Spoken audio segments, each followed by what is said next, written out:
میری گود کا پالا مانگا ہے تو ایک اسماعیل ہے، کاش میری گود میں ہزاروں ہوتے، میں ایک ایک کر کے سارے اپنے رب کے نام پہ قربان کر دے۔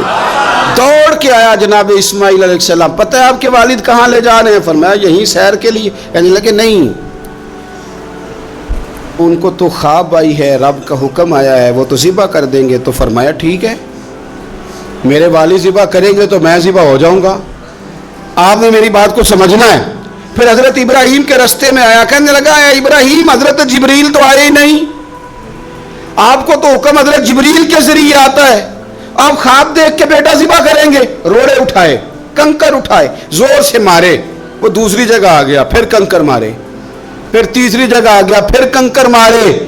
کیا دنیا میں یہ بھی انداز بھی ہے کہ روڑے مارے تو عبادت کا ثواب ملے؟ آپ میری بات کو سمجھنا یار، روڑے مارو، روڑے کون مارے؟ حاجی صاحب مارے، ایک دفعہ مارے، کہا نہیں 3 دفعہ مارو، 3 دن مارو، آؤ روڑے مارو۔ یا اللہ، روڑے مارنا بھی عبادت ہے؟ پتھر مارے، کنکر مارے، فرمایا مارو نا، تمہیں پتہ نہیں نا کہ وہ ذائقہ کتنا ہے جب میرے خلیل نے میری خاطر روڑے مارے تھے، میری خاطر روڑے مارنا بھی عبادت قرار دے دیا۔ صحابہ نے پوچھا یا رسول اللہ، یہ جو ہم کنکر مارتے ہیں جمرات کو، اس کا بھی ثواب ہے؟ فرمایا یہ تو تمہیں میزان عمل میں قیامت کے دن پتہ چلے گا نا اجر کتنا ہے، یہ تمہیں تب پتہ چلے گا۔ روڑے مارے حضرت ابراہیم خلیل نے، فلما اسلم وتلہ للجبین، دونوں تیار ہو گئے، باپ نے بیٹے کو پیشانی کے بل لٹایا۔ مفسرین کہتے ہیں خود کہا تھا جناب اسماعیل نے، ابا جی سیدھا لٹا کے ذبح نہ کرنا، ہو سکتا ہے چہرہ دیکھیں تو آپ سے چھری نہ چلائی جا سکے، آنکھوں پہ پٹی باندھ لو، مجھے الٹا کر کے لٹا لو اور میرے ہاتھ پیر باندھ لو۔ بیٹے وہ کیوں؟ کہا آپ والد ہی نہیں، پیغمبر بھی ہے، پیغمبر بھی جد الانبیاء ابو الانبیاء ابراہیم خلیل۔ ایسا نہ ہو کہ میں موت آتے وقت تڑپوں تو کچھ خون اڑے، تو میں اللہ کے نبی کی بے ادبی نہیں کرنا چاہتا، مجھے ذرا باندھ لے۔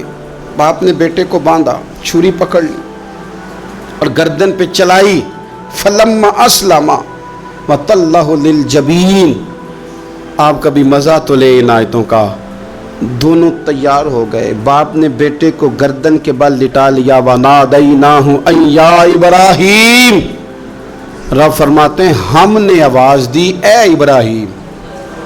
آپ کبھی دیکھیں کوئی بندہ کام کر رہا ہو تو پیچھے سے کوئی دیکھنے والا آواز، او ٹھہرنا ٹھہرنا ٹھہرنا، ذرا مزہ لے، وَنَادَيْنَاهُ أَن يَا إِبْرَاهِيمُ، اللہ فرماتے ہیں ہم نے آواز دی اے ابراہیم، قد صدقت الرؤیا، آپ نے تو خواب سچ کر دکھایا ہے، اے ابراہیم آپ نے تو خواب سچ کر دکھایا، اِنَّ كَذَلِكَ نَجْزِي الْمُحْسِنِينَ، ہم اسی طرح نیکوں کو بدلہ دیتے ہیں، اِنَّ هَذَا لَهُوَ الْبَلَاءُ الْمُبِينُ، بے شک یہ بڑی آزمائش تھی، بے شک یہ کھلی آزمائش تھی۔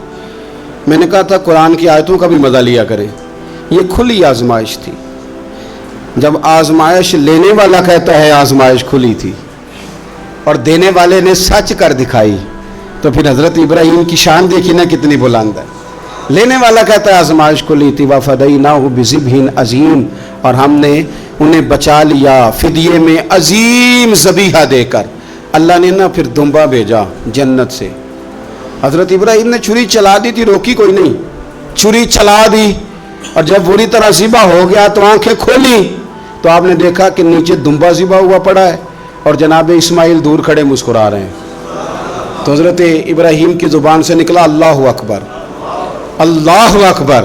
آپ کی بات سن کے جناب اسماعیل بھی پکارے اللہ اکبر، اللہ اکبر۔ یہ لفظ سنے تو حضرت جبریل بولنے کہنے لگے لا الہ الا اللہ واللہ اکبر۔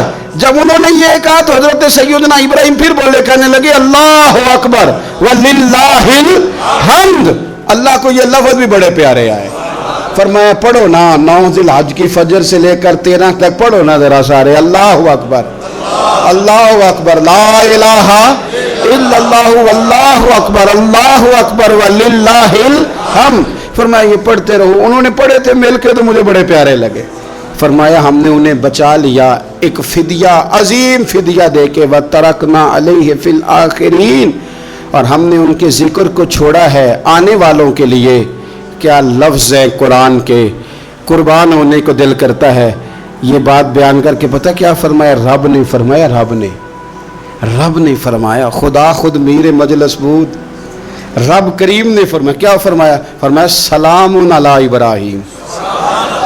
قربان جائیں، سلام علی ابراہیم. کیا بات کہاں ختم ہو رہی ہے، کہاں پہنچ رہی؟ کیا انداز؟ سلام علی ابراہیم، سلام علی ابراہیم. فرمایا سلام ہو ابراہیم پر، سلام ہو ابراہیم پر، سلام ہو. حضور فرمانے لگے غلاموں یاد رکھنا قربانی حضرت ابراہیم کا طریقہ ہے.